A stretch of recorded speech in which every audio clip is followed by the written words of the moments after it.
hard can it be to make a 2D game in 3D? Oh, well, I'm gonna do it anyway.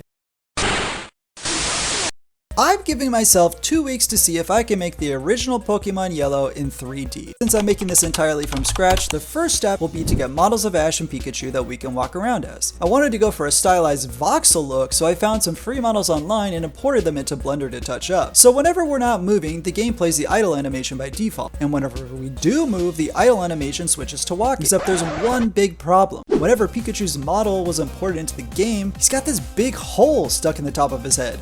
I've tried for hours to figure out why. In the end, I took a sphere, colored it yellow, stuck it inside Pikachu's head, and attached it to a socket. Now, whenever Pikachu moves his head around, the sphere will move with it. Now that Pikachu's brain damage was healed, it was time to get him following our player around the map. I thought it'd be cool if Pikachu would also go and auto-battle other wild Pokemon, kinda like in Scarlet and Violet. So I got Pikachu set up with a pretty simple follow AI, and now Pikachu follows us around the map. Next, I decided to build out Pallet Town in Route 1 to give us a level to test in. Since we want Pikachu to sense other wild Pokemon, I set up a sphere trace which checks to see if there are any enemies for Pikachu to go and battle. If there are, Pikachu switches from following us to moving to the enemy. He'll still return back to us after the battle is complete, but more on that later. I went to test and realized there was a problem. We didn't have any other Pokemon yet in the game, so I got to work making them myself. The original game let you interact with Pikachu, so obviously I had to do the same. And speaking of which, subscribe for Pikachu. I set up some battle animations for our Pokemon and created this cool electric effect for Pikachu's attack. Once Pikachu gets close enough to the enemy and enters their box collision, this exclamation point will appear above his head, and both Pokemon will attack each other until one of them faints. I gave all Pokemon a level and health and decided to show the enemy's info above their heads. Now when we attack Pidgey, his health bar decreases. I looked online to see how the games calculate the amount of damage per attack, so our rudimentary battle system is set up, but I wanted to give Pikachu at least one other attack to switch to. So we got him a tackle animation, and now you can switch between attacks. Also, when Pikachu runs out of health, the player will restart back at Pallet Town. Now, we need to be able to catch Pokemon. I wanted this mechanic to be similar to Arceus Legends where it's done in real time. The only problem is that our game is top down, so we need to make it more clear where the Pokeball is going to be tossed. For this, I designed a system that shows a spline from Ash's hand to the ground where the Pokeball will land. You set the distance of this spline by scrolling the mouse wheel and toss a Pokeball by left clicking. There were a lot of issues, and at one point I actually got myself in the Pokeball, but in the end I got it working and I'm pretty happy with how this turned out. I added a cool glowy texture to it, added some custom effects to the catching, and made it where the Pokemon's health has to be below 30% to be caught. Fated Pokemon also spawn these little glowing cubes which Pikachu collects and gets XP from. Pikachu will level up after enough XP, just like in the game. While testing, I realized that the voxel art style kinda made everything look like little toys. Similar to how Link's Awakening did it on Switch, I added some custom post-processing and set up tilt shift for our game to make things seem even more miniature. Next, I got to work designing Viridian City and Route 2. Here, I set up the Poke Center for players to heal their Pikachu and for the Pokemart to sell extra Pokeballs and potions. This is also where I built out this on-screen HUD to show Pikachu's health, level, and how many Pokeballs and potions the player has. I also created these little icons for Pikachu's tackle and electric attacks. Next, I got to work designing Viridian Forest. It was here that I realized I still need to create trainer battles. This took an entire day to get working, but now when you walk within range of a trainer, a dialogue will appear which takes you into the battle with them. The camera angle will change and you are unable to leave until the battle ends. Once beaten, they'll give you money. I also designed Caterpie and Metapod and plopped them into the level. Next up, I began designing Pewter City. This area has the player's first gym battle against Brock. I got to work designing Geodude, Onix, and the Boulder Badge, and got Brock set up for the battle. Once defeated, Brock will give the player the Boulder Badge, which will appear down on the HUD once collected. And just like that, we have officially completed our challenge. Here's some gameplay. Enjoy.